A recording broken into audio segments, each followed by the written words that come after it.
Nos encontramos de nuevo con la doctora Francesca y les doy una primicia.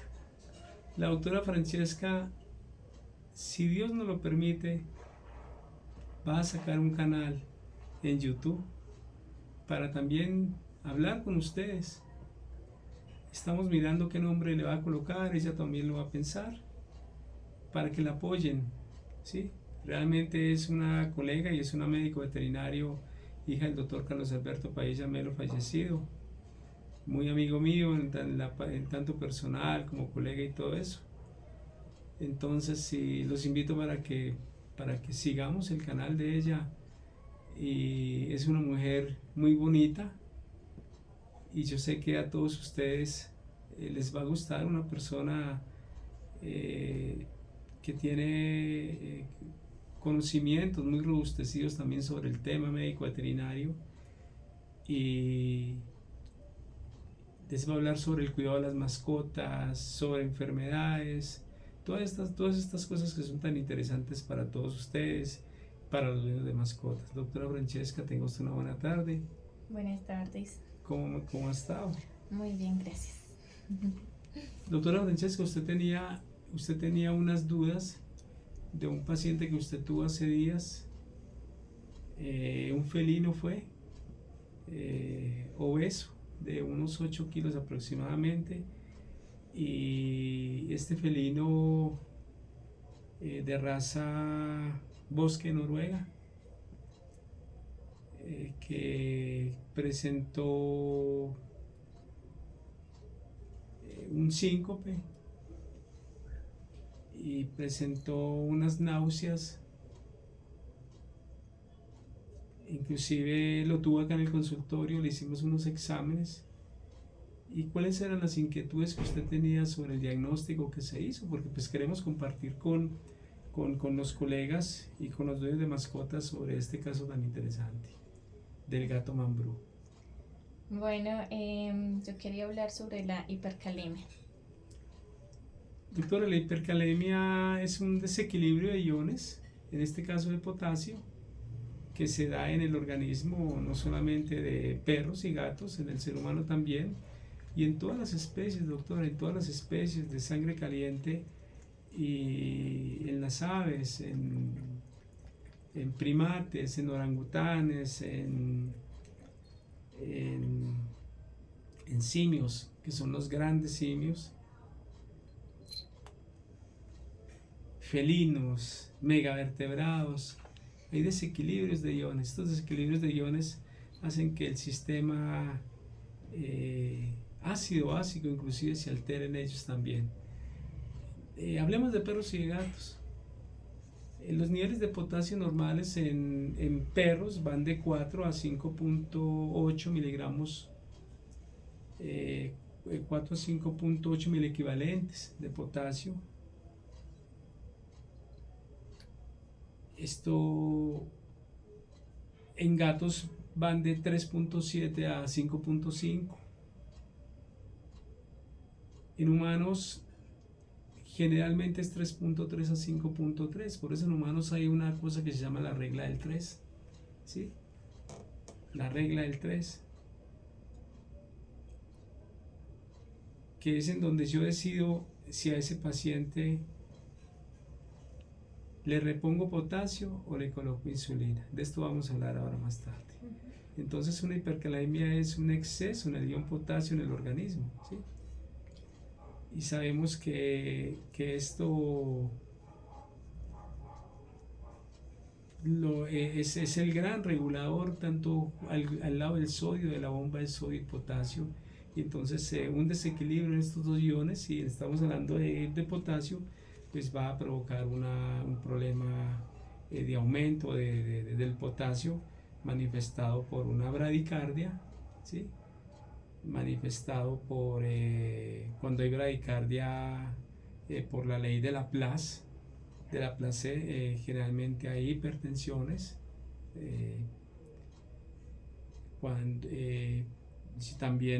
Si en el electrocardiograma vamos a encontrar pacientes con arritmias, sobre todo bradicardias. ¿Por qué? Porque el cardiomiocito, hay una sensibilidad en el cardiomiocito altísima, y entonces este paciente baja la frecuencia cardíaca. Lo otro que hay es ondas QRS amplias, Ts y S elevadas, alteradas, y bloqueos, sobre todo bloqueos auriculoventriculares de tercer grado. Entonces, estas son una de las manifestaciones de las hipercalemias en los pacientes.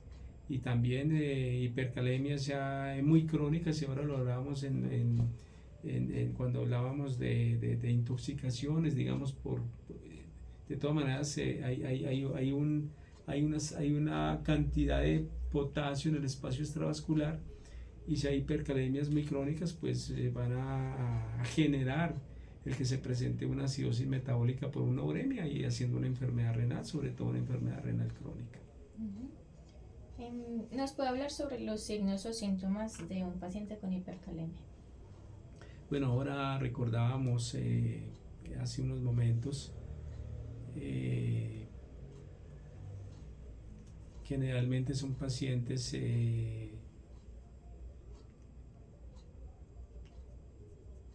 que se cansan fácilmente, pacientes, ellos no nos lo manifiestan a nosotros, pero al haber una bradicardia, pues no hay una buena llegada de oxígeno, o la perfusión sanguínea que llega a los tejidos está disminuida como tal, sobre todo cuando baja por debajo de 45 la frecuencia cardíaca por minuto.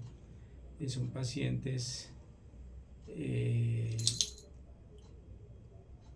que generalmente se pueden presentar hipertensiones reversas porque la sangre se devuelve muchas veces del ventrículo derecho a la aurícula, del ventrículo izquierdo a la aurícula izquierda allá al corazón, y se congestiona ese corazón muchas veces. A veces hay enfisemas pulmonares y focos pulmonares debido a acúmulo de líquidos en la parte posterior del corazón, que sería el pulmón. Son pacientes que hacen frecuencias cardíacas disminuidas, ¿sí? Entonces son pacientes que tienen que compensar mejorando muchas veces, ayudándose con ese gasto cardíaco, con esa eyección de líquidos por volumen latido y todo eso. Y generalmente al electrocardiograma pues vamos a encontrar unas ondas T y unas ondas S picudas, casi en tienda de campaña, y muy amplias, a veces mayor del 25% de la onda R, que es la que nos indica la despolarización y la repolarización auriculoventricular, tanto derecha como izquierda. Y un potasio elevado pues hace que el paciente nos haga arritmias, sobre todo bradiarritmias, y nos genere isquemias, focos isquémicos a nivel cardíaco. ¿Cuál es la causa más importante de hipercalemia en las pequeñas especies?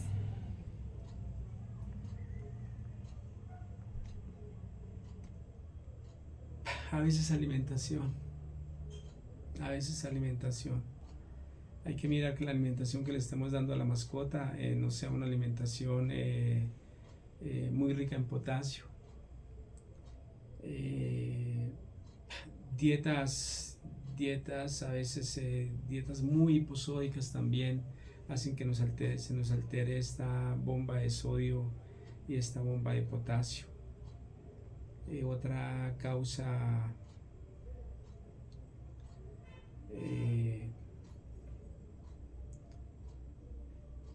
podría ser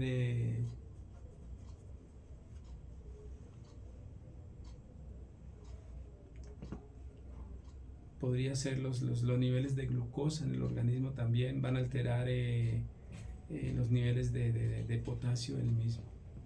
Entonces pues hay que tener en cuenta muy bien qué le estamos dando a las mascotas. A veces la gente hace unas dietas en la casa que no son las convenientes, y hay que mirar muy bien los niveles de potasio. Otra causa de hipercalemia son las enfermedades de tipo renal, porque esas enfermedades de tipo renal hacen acidosis metabólicas con alcalosis respiratoria compensatoria, porque el organismo se está intoxicando con CO2 y entonces a través del pulmón se regula esa acumulación de ácidos volátiles que hay en el organismo y que está haciendo esa taquicardia casi como una respiración de Cheyne-Stokes, diría yo, muy parecida. Entonces son las causas renales. ¿Qué daña el riñón? Lo daña una baja perfusión sanguínea, un paciente que no consume líquidos, que no se le da líquidos, que no se hidrata, ¿sí? Un paciente que se le da muchas veces, inclusive, y sería paradójico pensarlo, pero inclusive los niveles altos de sodio también dañan el riñón, ¿sí? Son muchos datos. La acumulación de potasio a nivel extracelular, las acidosis metabólicas, las uremias, la dificultad del organismo para realizar diálisis entéricas, por ejemplo, a través de microorganismos como enterococos termófilos, lactobacillus acidófilos, Bifidobacterium longum, por ejemplo. Son muchas las cosas que acá nos podríamos quedar haciendo charlas grandísimas sobre esto, pero sí hay que manejar mucha alimentación a los pacientes y mantener mirando en los niveles de electrolitos en el paciente. Muchas cosas pueden causar de que el potasio se nos aumente.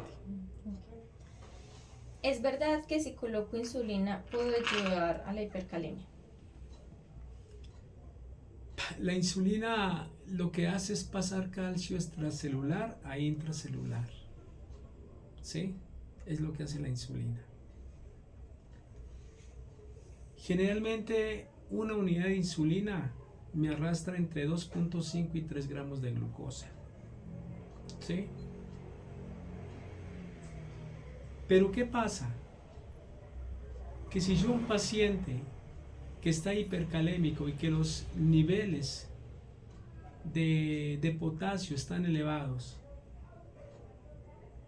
si yo a este paciente le coloco insulina y no tengo en cuenta que al colocar la insulina a este paciente me puede hacer una crisis hipoglucémica y no coloco glucosa al paciente, este paciente me va a salir de un estado hipercalémico en donde hay una bradicardia, ¿sí? A veces con hipertensiones reflejas muchas veces, y me va a pasar a hacer una crisis hipoglucémica. Yo he visto muchos colegas que pacientes hipercalémicos les colocan solución Richter lactato, que porque la hipercalemia no genera acidosis metabólica, es la acidosis metabólica la causa de la hipercalemia. ¿Sí? Es la causa. Pero la hipercalemia sí me puede generar desorden en el estado de líquidos del paciente. Sí se me puede alterar. Sí se me puede alterar el proceso hemodinámico del mismo. ¿Sí? Y hacerme un desequilibrio ácido-base también, con un anion gap muchas veces elevado. Y habría que mirar cuál es la causa, si es una rhabdomiólisis, si es una intoxicación renal o una enfermedad renal aguda crónica, ¿sí? Entonces habría que mirar cuál es la causa que me generó esa acidosis, ¿sí? ¿Cómo está la anion gap? Teniendo en cuenta los niveles de bicarbonato y todo eso, de cloro, de potasio y todo, ¿sí? Entonces, generalmente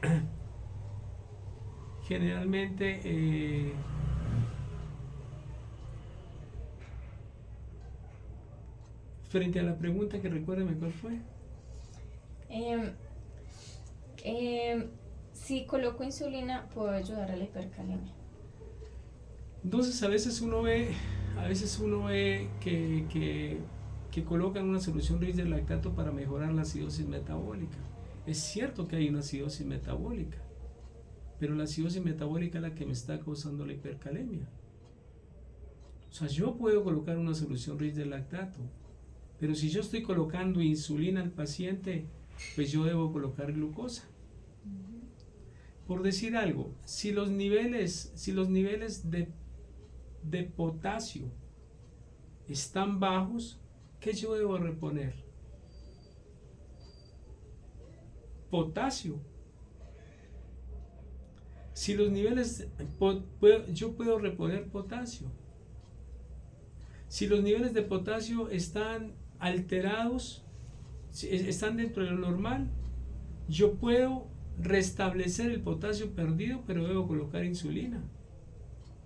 ¿Sí? Pero si hay una hipercalemia marcada, debo de colocar insulina. ¿Ya? Sí. Estamos. Entonces, si yo coloco insulina a un paciente con hipercalemia y voy a arrastrar potasio extracelular a potasio intracelular para hacer un equilibrio de iones y que ese añonga o el regulador en el organismo esté como equilibrado, unos iones acá y unos iones acá, unos a la derecha, unos a la izquierda, digámoslo así, ¿sí? Para que haya un equilibrio ácido-base, ¿sí? Y el organismo no esté ni muy alcalino ni muy ácido y mantenga un pH más o menos entre 7.35 y 7.45. Entonces, si yo quiero buscar esto y quiero colocar y quiero pasar calcio extracelular a calcio intracelular y quiero colocar insulina, entonces debo de colocar glucosa. Entonces volvemos. Si una unidad de insulina me arrastra 2.5 a 3 gramos de glucosa, entonces ¿qué debo de yo colocar en ese paciente? Una de las medidas es colocar gluconato de calcio, y ya hablamos de eso, con una solución polarizante. ¿Cuál es la solución polarizante? La solución polarizante es colocar glucosa. La glucosa viene como viene qué sé yo, como viene el rigelactato, la solución salina, viene por 100 ml. Y esos 100 ml traen 25 gramos de glucosa. ¿Qué es lo que yo debo reponer? Entonces, para esos 25 gramos de glucosa, ¿cuántas unidades de insulina le coloco yo? Si necesito arrastrar por cada unidad de insulina cristalina, necesito arrastrar 2.5 a 3. Entonces, a esa bolsita de 100 ml que trae glucosa al 50%, ¿sí? Glucosa al 50, ojo. Que trae glucosa al 50, yo le coloco entre 7 y 10 unidades para que me las arrastre. ¿Sí? Y no se me cree un estado hipoglucémico.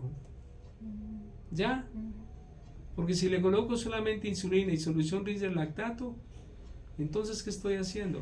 Estoy llevando a un paciente de un estado hipocalémico a un estado normocalémico, pero lo estoy llevando a un estado hipoglucémico y a que me haga una crisis hipoglucémica y a que me baje la glucosa por encima de 49, en cualquier momento me convulsione y me entre en un coma hipoglucémico. ¿Sí? ¿Ya? Sí. Y ya el manejo es distinto. Entonces, eso es lo que se hace. Pero ¿cuáles son las medidas a tomar en un paciente? Mire, un paciente por cada litro de agua que yo le produzca de diuresis, por eso yo debo valorar gasto urinario y mirar filtración glomerular, que es muy importante. Pero un paciente que yo le produzca una diuresis por cada litro de agua, ese paciente me elimina 20 mil equivalentes de potasio. ¿Sí? ¿Estamos? Entonces, ahí ya lo que yo tengo que valorar es la respuesta a volumen del paciente frente a los líquidos que yo le voy a colocar. ¿Estamos? Yo no le puedo colocar a un paciente, al único paciente que yo le coloco solución salina, para mí, es el paciente que hizo un trauma craneoencefálico. De resto, un cristaloide distinto según las necesidades del paciente, siempre evaluando el equilibrio electrolítico, haciendo un ionograma completo. ¿Qué se hace en hipercalemia? Se puede colocar gluconato de calcio o cloruro de calcio. El gluconato de calcio viene al 10%, o sea 100 miligramos por ml. ¿Sí? ¿Cuánto le coloco yo de gluconato de calcio?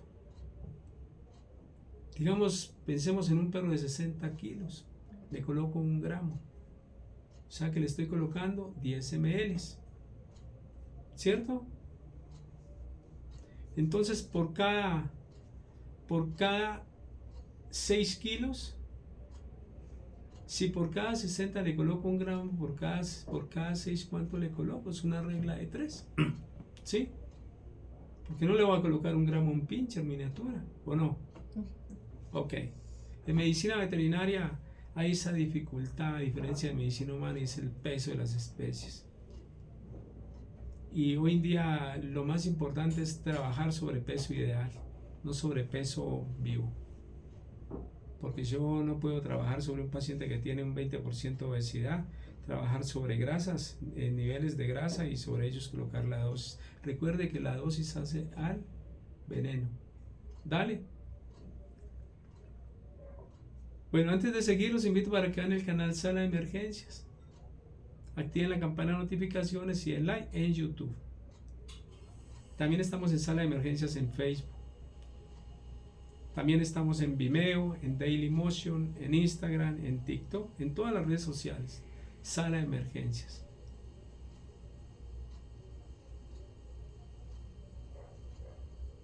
Esa es la primera medida, gluconato de calcio, para pasar calcio extracelular a intracelular. ¿Cuál es otra medida? Salbutamol. El salbutamol viene 5 miligramos por ml. Colocamos entre 5, 10 y 20 miligramos, depende de la dosis. Pero no se trata de hacer una conferencia acá, pues decir dosis y todo eso. Lo que tratamos nosotros es de que el médico veterinario se incentive a ir a los libros. Yo prefiero un libro que el celular, doctora. ¿Usted qué prefiere? Un libro. Es una belleza, ¿cierto? El olor al libro no te daña los ojos. Todo eso. Yo prefiero que me regalen un libro. Por eso yo lo que necesito leer lo saco en copias. Yo también. Yo lo saco en copias. Me encanta más eso. Y no daño mi vista. Así hoy vengan celulares de ultra definición, con protector de vista y todo eso. Por ejemplo, mi celular simula el papel del libro, pero eso no es lo mismo. Me gusta más el libro, no comenzando a correr ahí para arriba y para abajo y ampliar y todo eso, no. Entonces, y la gente se lo olvidó. ¿Cuál es el mejor regalo? Un libro. Un libro. Bueno, entonces el salbutamol nos pasa calcio extracelular e intracelular. Fuera de eso, ¿cómo nos ayuda? En esos problemas compensatorios respiratorios, como el calosis respiratoria, por ejemplo, en un paciente, nos va a ayudar. Ojo, siempre conocer las dosis. A veces provocan un poquito de hipertensión y todo eso, estar vigilando al paciente. Por eso el paciente debe estar monitoreado, ¿no? Como monitor de signos vitales. ¿Sí? ¿Por qué el salbutamol?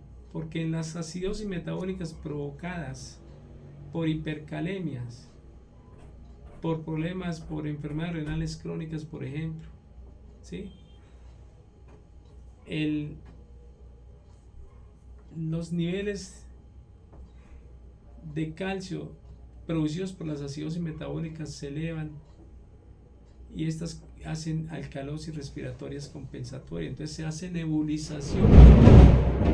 Se nebuliza con salbutamol el paciente. ¿Por cuánto tiempo se pasa el gluconato de calcio y el cloruro de calcio? Durante 2 minutos, lento. ¿Sí? Ojo con ir a pasarlo rápido, porque puede producir inclusive problemas cardíacos. Fuera de que ya los está produciendo una arritmia de la hipercalemia. ¿Sí?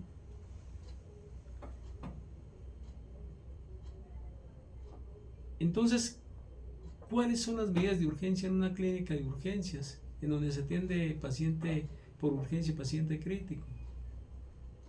como acá en Sovía Medicina Veterinaria, en la Sociedad Colombiana de Emergencias y Cuidados Críticos Veterinarios, de la cual soy el fundador, ¿sí? Y que usted hace parte de nosotros, doctora Francesca, ¿sí? La medida de urgencia es colocar gluconato de calcio con una solución polarizante que tiene solución glucosal 50%, que ya hablamos sobre ella, más insulina. La otra medida es la furosemida. La furosemida me saca potasio, ¿sí? Por eso yo siento tanto de muchas drogas médico-veterinarias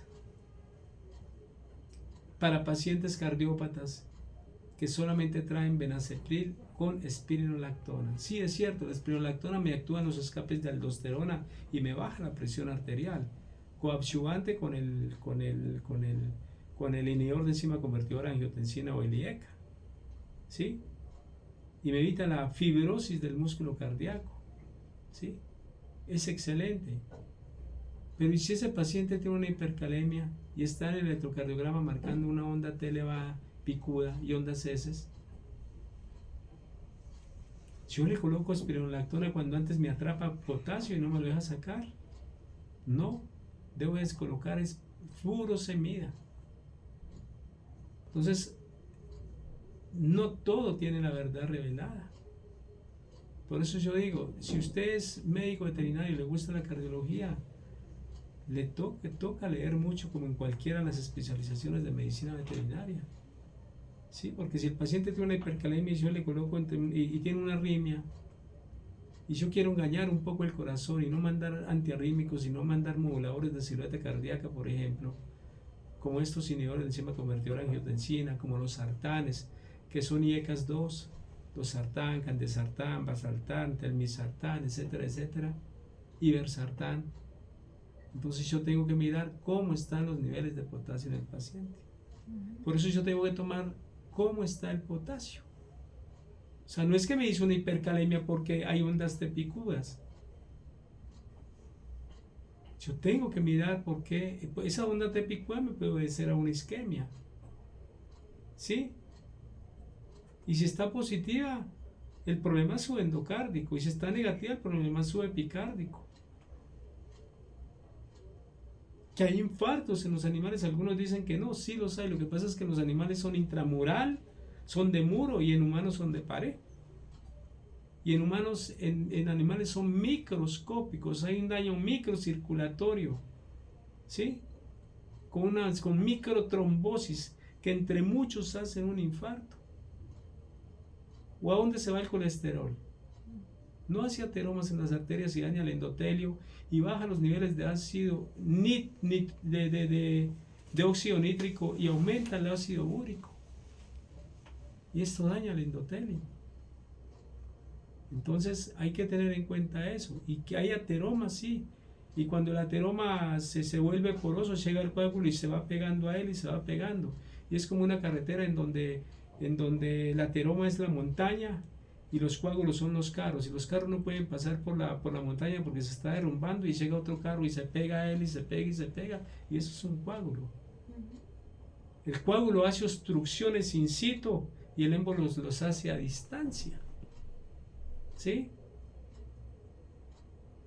Entonces, tener muy bien en cuenta qué le estamos medicando al paciente. Ahora, si a un paciente cardíaco le mando benacepril y tengo en cuenta si el paciente tiene daños hepáticos o si es un geriátrico y tiene daños hepáticos, benacepril, ni lisinopril, ni ramipril, ni enalapril se pueden utilizar en pacientes hepáticos porque tienen metabolismo hepático. Ahí debo utilizar captopril. Y si son sartanes, tengo que mirar cuáles son los sartanes de metabolismo hepático y cuáles no. Y a un paciente hepático no lo puedo forzar, porque estoy actuando sobre la P450 y voy a afectar al paciente, ¿o no? P450 microsomal, ¿se acuerda? Entonces, tengo que utilizar uno que no sea de metabolismo hepático, sino que se metabolice por otra vía. ¿Sí? Es eso. Entonces, ¿qué coloco yo a un paciente para pasar calcio extracelular e intracelular? Furosemida, para sacar el calcio. Porque la espironolactona me lo ahorra. ¿Sí? Me lo ahorra. Y si yo le paso espironolactona a un paciente con una hipertensión, por ejemplo, y me está ahorrando calcio, el paciente me hace una parada cardiorrespiratoria, porque me está ahorrando más potasio, ¿o no? Les coloco furosemida 1 miligramo por kilo. ¿Listo? ¿Estamos? Si aún con estos tratamientos la hipercalemia persiste, ¿qué se debe hacer? Ya para allá vamos. El otro tratamiento es el bicarbonato de sodio. ¿Ya? Si yo veo que con uno no me mejora, yo voy utilizando el otro. ¿Listo? Siempre en el orden en que vamos. ¿Por qué? Porque si el paciente no me mejora, ¿qué quiere decir? Que a lo mejor hay una uremia. Que a lo mejor está muy comprometido el riñón. ¿Cómo tengo yo la creatinina? ¿Cómo tengo el ácido úrico? ¿Cómo tengo el nitrógeno ureico? ¿Cómo están los niveles de dimetilarginina simétrica, por ejemplo? ¿Sí? Entonces, si el paciente no me mejora, yo le coloco bicarbonato de sodio. El bicarbonato es, ¿por qué? Porque ya hay un compromiso renal. Ahora, ¿el paciente está consumiendo líquidos o no? El riñón vive de la perfusión sanguínea, vive del agua. Un paciente que no se hidrate, mortis, como se llama acá, ¿o no? ¿Sí? Entonces, ese paciente entra en falla. Bicarbonato de sodio, viene en ampollas, 1 miliequivalente por kilo. Vienen ampollas por 8.9 miliequivalentes al 7.5%, o sea que son ampollas de 75 miligramos. 1 miliequivalente por kilo. Entonces el gato pesa 9 kilos, ¿cuántas ampollas le coloco? O el perro. Si es 1 miliequivalente por kilo, ampolla viene por 8.9 miliequivalentes. Le coloco una ampolla y es generoso para él. Si es un perro que pesa 27, 28 kilos, ¿cuántas ampollas le coloco de bicarbonato de sodio en los líquidos? Le coloco 3 ampollas, ¿cierto? Porque trae 8.9 miliequivalentes. ¿Sí? Si es un perro grande, San Bernardo, que pesa, qué sé yo, entre 80 y 90 kilos, ¿cuántas le coloco? Entre 9 y 10 ampollas. Sin miedo. Sin miedo. Cuando conocemos las dosis de las drogas, conocemos las dosis letales 50, no tenemos ningún problema. Colocamos lo que es. La respuesta, doctora Francesca, la da el paciente. ¿Sí? Él es el que da la respuesta. Hay pacientes, mire, el paciente no come que porque se va a morir. Perdón, el paciente no se muere porque está comiendo, porque no come. El paciente no se muere porque no come. El paciente no come porque es uno de los signos cardinales de la muerte. El paciente no come porque se está muriendo. Cuando usted lo hace todo como médico que es, y usted tiene la certeza de que tiene un conocimiento sobre el tema y hace las cosas que hay que hacerlas, primero, los gastos y los honorarios dependen del dueño de la mascota. Porque es que lo miran a uno cuando uno les cobra, lo miran a uno cuando les habla de costos, y lo miran feo, y le quieren dar órdenes, y no es así. Cuando usted hace las cosas como hay que hacerlas, esté tranquila, doctora Francesca, que la respuesta la da el paciente. Un paciente que se está muriendo no da ninguna respuesta. Cuando la muerte es un proceso inminente, no hay nada que hacer. El objetivo de la medicina no es evitar la muerte. El objetivo de la medicina es ayudar al paciente a salir adelante y a mantener una calidad de vida o mejorarlo y quizás aliviarlo. Nosotros los médicos somos los únicos que le arrebatamos a la muerte realmente a un paciente y se lo devolvemos más adelante. Eso es el cáncer. El cáncer es el fracaso de la muerte. ¿Alguna otra pregunta, doctora? Pues leí que ya, pues cuando nos sirven pues como estos tratamientos, pues como recomendación se hace diálisis peritoneal. Claro. En las enfermedades renales crónicas hay que hacer diálisis. ¿Sí? La diálisis peritoneal es lo que hay que hacer. En medicina veterinaria hay la dificultad para hacer diálisis peritoneal o hemodiálisis.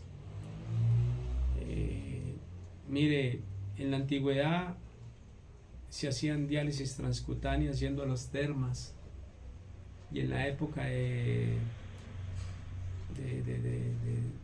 Flavio, de todos estos emperadores, todo esto, ellos inclusive pacientes con problemas renales iban a termas, y las termas eran unas piscinas que ellos tenían en donde les colocaban agua con sal y se hacían diálisis subcutánea en los pacientes. De ahí viene la palabra termal, de las termas romanas.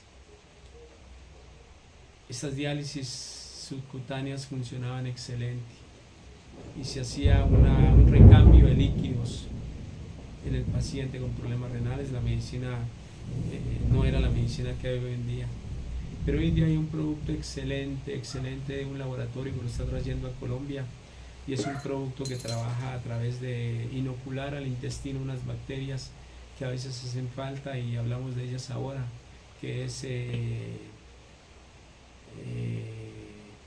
Enterococcus thermophilus, Lactobacillus acidophilus, Bifidobacterium longum.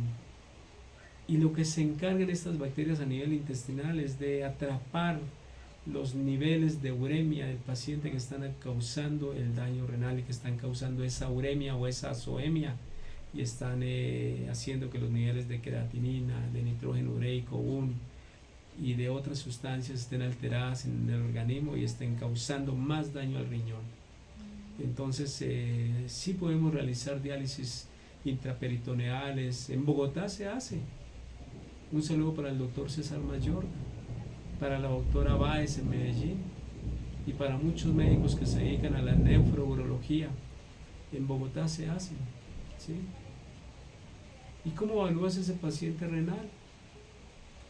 Hay 4 o 5 parámetros para evaluarlo, y es hipertensión arterial elevada, albúmina baja, ratio proteína creatinina aumentado.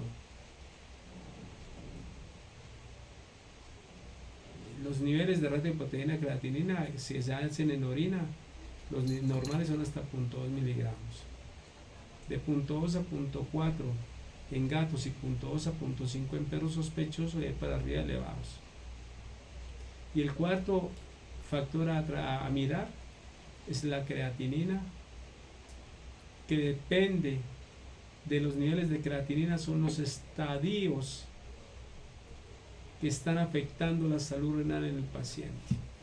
No es lo mismo una creatinina que está afectando el borderline superior, por ejemplo, o sea, donde la creatinina, los niveles son hasta 1.2, hasta 1.5, hasta donde nosotros hemos llegado con cuál es la creatinina en perros y en gatos, en machos y en hembras, en pediátricos, en geriátricos. ¿Hasta dónde hemos llegado? ¿Sí? No es la misma creatinina para todos. La dimetilarginina simétrica, los niveles normales son hasta 14 miligramos por decilitro. De 14 a 19, de 14 1 a 19, 9, 10 sospechoso, después de 20 confirmativo de enfermedad renal. Yo he tenido pacientes con 200 de SDMA y los hemos bajado con todo esto, con quelantes de fósforo, manejando chitosano, ¿sí? Con dieta renal. No le dé miedo, doctora, a mandarle al dueño del paciente lo que hay que mandarle. Él es el que tiene que comprar las cosas, ¿o no? Pero no salirse ahí. No hacer planes, el plan A, el plan B, el plan C, no. Lo que es y advertir. Si no hace las cosas como son, ya sabemos que va a pasar. Un paciente que tenga afectados esos 4 o 5 factores que nombré: hipertensión arterial, albúmina, ratio proteína creatinina, creatinina y SMA, que los tenga afectados, el paciente no te pasa más de 2 a 8 meses. Entonces, así se evalúa un paciente. Y si ese paciente está en tratamiento con inhibidor de enzima convertidora de angiotensina, con diuréticos, y ese paciente, los niveles de creatinina se alteran en cada toma por ahí un 2%, Ese paciente hay que evaluar la perfusión sanguínea a nivel renal porque la estás afectando. Estás colocando tanto hipotensor que estás bajando, que estás alterando la presión hidrostática y hay que reevaluar el tratamiento. ¿Nosotros lo hacemos? No. ¿No? En humanos, no sé hasta dónde se hacen exámenes repetitivos, hoy en día ha cambiado tanto todo y pues ellos manejan las cosas también muy bien, pero es lo que hay que hacer, ¿sí? Entonces, esto es lo que se hace en el paciente con hipercalemia, en donde está afectando, en donde ya no hay nada que hacer, hay que hacer diálisis intraperitoneal, hemodiálisis, y hoy en día con el uso de estos otros medicamentos, hacer diálisis entérica. Diálisis entérica. ¿Hasta qué punto es lo mejor? Me decía el doctor José Fernando Salazar, que yo le decía, doctor, vea que este paciente para muertos en pacientes con problemas neurológicos. Y el doctor José Fernando Salazar, vos lo conociste, una de bigote así, ¿sí? Y me decía, doctor, chica, si eso fuera tan bueno, no existirían tantos en sillas de ruedas. ¿Sí? ¿A tu papá le tocó? Le tocó el doctor José Fernando Salazar. ¿Sí? Y todos esos profesores de la época, el doctor Montes, todo. Entonces eso. ¿Doctor, alguna otra pregunta? Pues veo que, pues ante todo es como más de problemas relacionados con el riñón. Como que le puede decir a los propietarios como prevención. Buen líquido. Buen líquido. Y buen alimento que Buen alimento. protege. No un alimento comprado en la tienda, sacado de una caneca, contaminado. Cada que abren esa caneca todo el mundo le tira secreciones allá y todo eso al hablar. Un alimento que realmente proteja el riñón, bajo en fósforo, bajo en sodio. El papel puede con todo, pero hoy en día hay mucho control. Que cuando miren la composición de los alimentos, un alimento que se respete dice cuánto tienen sodio y cuánto tienen fósforo, no dice cantidad de minerales. Que ojalá el sodio y el fósforo estén por debajo del punto 8. Por debajo del punto 8.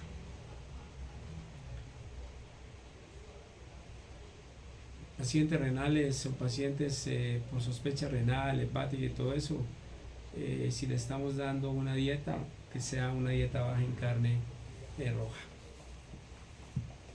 preferiblemente pollo, preferiblemente carne de cerdo, no chicharrón, carne magra de cerdo, mucho mejor las carnes blancas, pavo, cordero.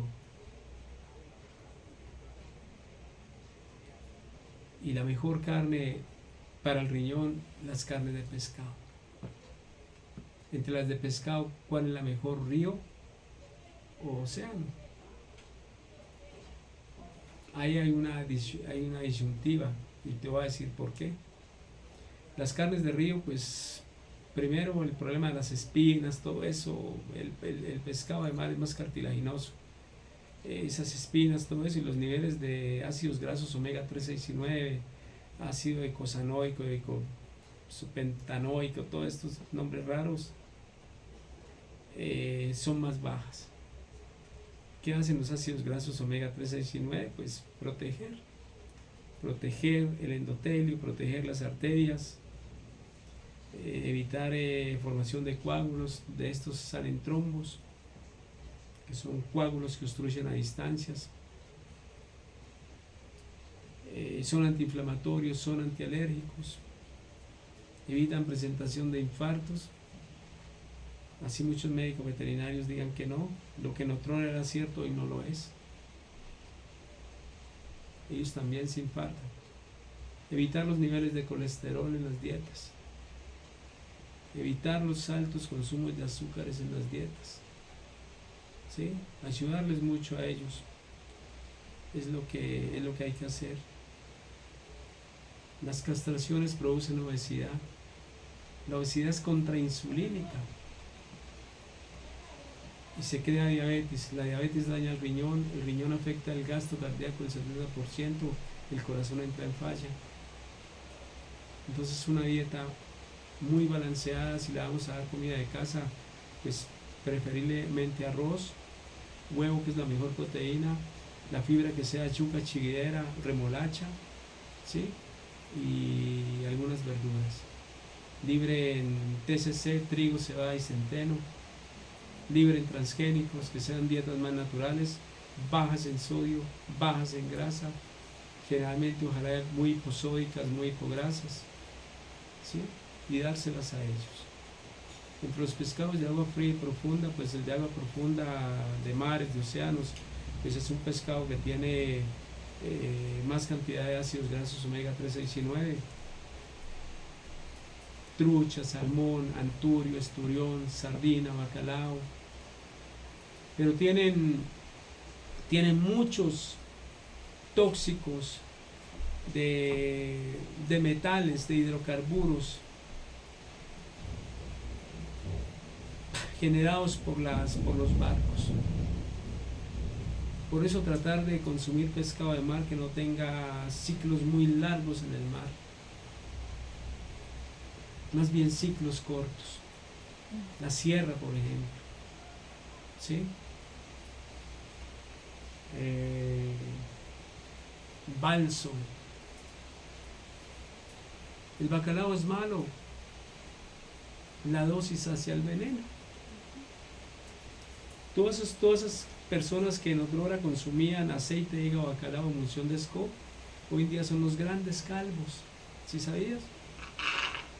O que iban, doctor, me regaló un poquito de agua, o que iban a, la sacas y se la echas al callo, pasas un poquito nomás, no de acá. O que iban para el mar, o que iban a la tienda y consumían la ponimalta con el huevo crudo. Y eso todavía lo hacen los deportistas. Y son muy musculosos pero calvos con problemas de piel. Porque el huevo crudo tiene biotina. Tiene avidina, perdón, gracias. Tiene avidina. Y la avidina destruye la biotina, que es una vitamina del complejo B. Y hay problemas neurológicos y todo eso por la destrucción, por la destrucción del complejo B. ¿Sí? Y lo mismo el bacalao. El bacalao tiene una tiaminasa que destruye la tiamina. Y la tiamina crea desórdenes en complejos B, porque cuando hay deficiencias en una de las vitaminas del complejo B, se dan deficiencias en las otras. Entonces crear una toxicidad por bacalao que a los gatos no se les puede dar pescado porque se pelan, era el bacalao. Y su nombre lo dice, es para bacalaos. Ese no lo consume cualquiera, ¿o no? Trazas de bacalao en emulsión de SCO de pronto. Eso. Todos estos hidrocarburos y todos estos desechos tóxicos de los barcos los consume el pescado de mar. Por eso hay que tratar de que sea pescado de un tiempo de vida no muy prolongado. En el paciente renal podemos coger sardina, atún, pasarla por un colador con rico el mate, ¿no? Pasarla por un colador y sacarle la sal con agua tibia, y eso se lo agregamos al arroz. Le podemos dar al paciente almendras, 3-4 almendras al día nomás. Le podemos dar uva pasa, 3-4 al día nomás. Le podemos dar maní sin sal, 3-4 al día nomás. Le podemos dar strawberry, que es arándanos. Venden el jugo de arándanos. Y le das a tu paciente renal de 1 a 3 cucharadas diarias o cucharaditas según el peso, lo que te medica el médico veterinario. Y le das al paciente renal strawberry o arándanos. Lo puedes proteger con un Neprote, por ejemplo, bajo en vitaminas. Neprote BP, bajo en proteínas, argentino. Hay muchas cosas que podemos hacer por el paciente renal y dieta medicada.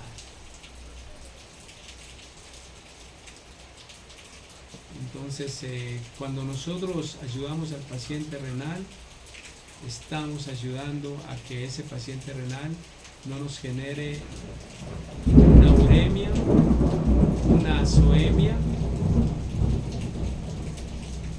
y esto nos lleva a una acidosis metabólica por anión gas elevados a veces, ¿sí?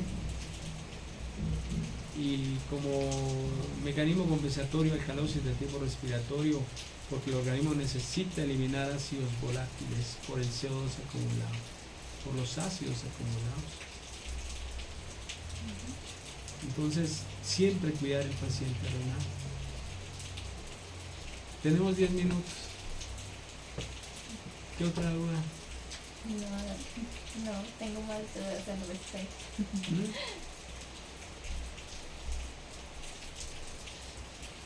Cuidar todo lo que intoxica el riñón. Cuidar todo lo que sea de metabolismo renal. En el video anterior estábamos hablando de toxicidades. Una de ellas era la ivermectina. Es utópico mirar cómo la ivermectina es tóxica.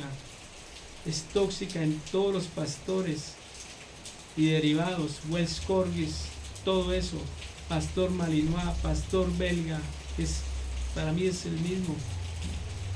Difieren los colores, pastor alemán, ¿sí? Doc, ya que habla Pastor de Shetland. de la ivermectina, ¿por qué no le explica a los propietarios por qué estos pastores son alérgicos a la ivermectina y no en otros animales? Para que nos entiendan, hay una predisposición genética a una sustancia que tiene la ivermectina, y entonces todas esas cantidades de proteínas y enzimas, el pastor alemán no tiene la capacidad para generar unas reacciones químicas, fisiológicas y químicas en el organismo, y entra a hacer una reacción, ¿sí? Y no solamente son los pastores, ¿sí? El pastor de Shetland, el pastor de Briet, por ejemplo, el pastor ovejero inglés o cola de bob, ¿sí? Todos los perros que son pastores, ¿sí? El terrier alemán, por ejemplo, ¿sí? Hacen intoxicación a la ivermectina. Y hay un perro que no es pastor, y es el dálmata, que viene de la región de Dalmatian,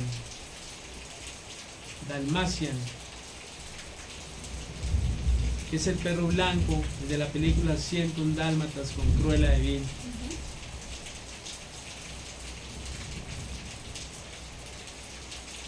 Y no solamente esto, he visto toxicidad en podencos, en ibicensos, he visto toxicidad en Weimaraner, ¿sí?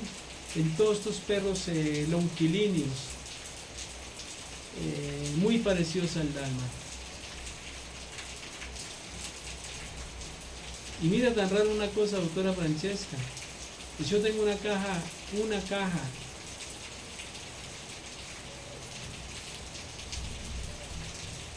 de tratamiento para hemodicosis, para sarnas sarcópticas, todo esto, en donde el principio activo es ivermectina, y lo primero que uno ve en la foto es un perro pastor alemán, ¿sí? Entonces todas estas cosas que hacen toxicidad hay que tenerlas en cuenta. Por eso yo invito a los colegas para que vean mi canal Sala de Emergencias. O más bien, dé usted la invitación, doctora Francesca. Los invito a que sigan el canal de Sala de Emergencias, vean los videos del doctor y cada día aprendan un poco más. ¿Usted sigue el canal? Sí, señor. Qué bueno, qué bueno. Tratamos de llegar a los colegas, ¿sí? Tratamos de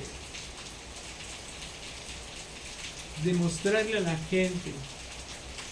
Nosotros como colegas ya sabemos que la medicina veterinaria está a pasos agigantados y que está muy avanzada. pero tratamos de mostrarle a los dueños de mascotas que los perros también tienen corazón, que también tienen cerebro, que también tienen riñones, que también tienen hígado, pulmones, estómago, intestinos, que también se enferman de lo mismo que nosotros. ¿Sí? Tratamos de eso. Es tan negra que no la veía al lado de mi blusa, ¿no? Cristal. Siempre es así. Entonces, doctor, en el organismo se generan muchos desequilibrios enzimáticos. ¿Sí? Es increíble cómo dentro de nuestro código genético tenemos tan pocos cromosomas para tantas proteínas. Por eso se dan las enfermedades, porque el organismo no es capaz con ellas, no es capaz. Entonces, debido a esto, se dan las enfermedades huérfanas, se dan las enfermedades raras, como se llama, que son las mucopolisacaridosis, las glucogenosis, las enfermedades de depósito lisosomal. Entonces, ¿cuál es la invitación al médico veterinario que está viendo nuestro canal? Que nos siga en Sala de Emergencias en YouTube, activen la campana de notificaciones, den like, compartan, porque cada que dan like, el algoritmo de YouTube hace que llegue a más personas, a más colegas. Si activa la campana de notificaciones, pues van a llegar los videos que vamos haciendo cada vez nuevos, que transmitimos a diario a todos ustedes. Compartan con los amigos, con los colegas, para que cada vez el canal siga creciendo y podamos hacer muchas más de estas cosas. Y no solamente hacerla desde interiores, sino también poderla hacer desde exteriores. Hay muchos recursos, en el momento hacemos lo que podemos, pero tratamos de llevar una información. Queremos que cualquier video que nosotros elaboremos o realicemos, no podemos decirlo todo. Para cualquier tema nos llevaríamos horas, días, semanas. Esto es tan grande que podríamos hablar de un solo tema, un monotema. Por lo menos, doctor, incentivar al médico veterinario a que vaya a su casa y a que abra el libro. Me parece más lindo abrir un libro, abrir un computador, un celular. Segundo, no estamos acabando con nuestra vista. El olor al libro es espectacular. Entonces, incentivarlo a esto, a que nos hagan preguntas en el canal Sala de Emergencias. También le pueden hacer preguntas a la doctora Francesca, ella también las va a responder. Y preguntas constructivas, porque la idea acá no es entrar a dañar a nadie. ¿Sí? Si usted quiere, colega, que yo haga algo, si usted quiere, colega, que el canal sea a su gusto, yo lo invito para que usted haga un canal y usted mismo lo dirija y a su gusto. Yo siempre le he dicho alguna cosa: lo que usted quiere ver en mí, hágalo usted, ¿o no? Lo que usted quiere ver en mí, hágalo usted. Si usted quiere que yo tenga unos zapatos negros, me quiere ver con unos zapatos negros y le parecen muy bonitos, colóqueselos usted, ¿o no? A veces criticamos y jodemos y todo eso.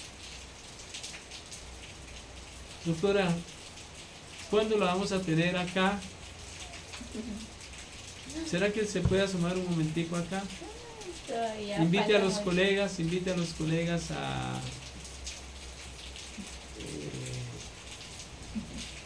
como una indicación final sobre todo lo que hablamos, como unas recomendaciones o una moraleja que nos quede a todos, tanto a colegas como a dueños de mascotas, sobre el tema que tratamos. No, los invito a que pues estemos muy pendientes de nuestras mascotas, que protejamos Eso me saca un momentico. Eso sí, a ver, ahora sí. Hola, los invito pues a los propietarios a que estén muy pendientes pues de sus mascotas, protejamos sus riñones, protejamos pues su salud, estemos muy pendientes de su calidad de vida. Este canal, este programa es para darle información tanto a los propietarios como pues a veterinarios para que se instruyan también. A los propietarios ante todo pues para que estén pendientes si ven algún signo de los que se mencionaron, para que lleven a su mascota al veterinario y se haga pues el tratamiento que se requiera, porque siempre pues estamos en pro de la calidad de vida de nuestra mascota. Muchas gracias. Doctora, muchas gracias. Ya para despedirnos, una hora de programa. Los queremos felicitar a quienes nos siguen en nuestro canal. Muy pronto vamos a hacer unos programas para miembros que les guste el cuidado intensivo, miembros críticos. Es lo que hacemos a diario, pero van a tener otro tipo de programas especialmente para ustedes. Y Albeitar, hasta que nos volvamos a encontrar. Los albeitaricios fueron los primeros médicos, ¿no?, que por la península ibérica ya en el 1600 hacían hipiatría. Generalmente era tratamiento con caballos. Doctora, ¿sabe cuántos años está cumpliendo la medicina veterinaria? 1761, 1861, 39 y 24, 63, 263 años. Cuando Claude Bourgelat inició la primera facultad de medicina veterinaria en Lyon, Francia, y luego siguieron las facultades de Inglaterra, de Alemania, de todo esto. Y la primera facultad de medicina veterinaria por Claude Bourgelat en Colombia, más o menos en 1887-85. Y los primeros egresados de la facultad, y el título lo daba la Universidad Nacional de Colombia, la Facultad de Medicina.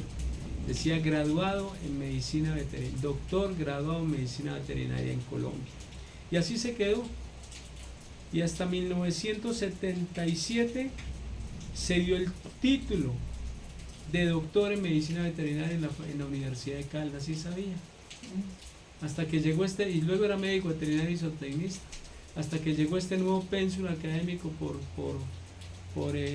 ¿cómo se llama? Por títulos. ¿Cómo es que les tocó a ustedes? Que se comenzó en el 1999 por créditos. Bueno, entonces, que Dios los bendiga y que Dios me bendiga. Y siga nuestro canal Sala de Emergencias. Hasta pronto. Aquí les dice Cristal, hasta luego. Chao.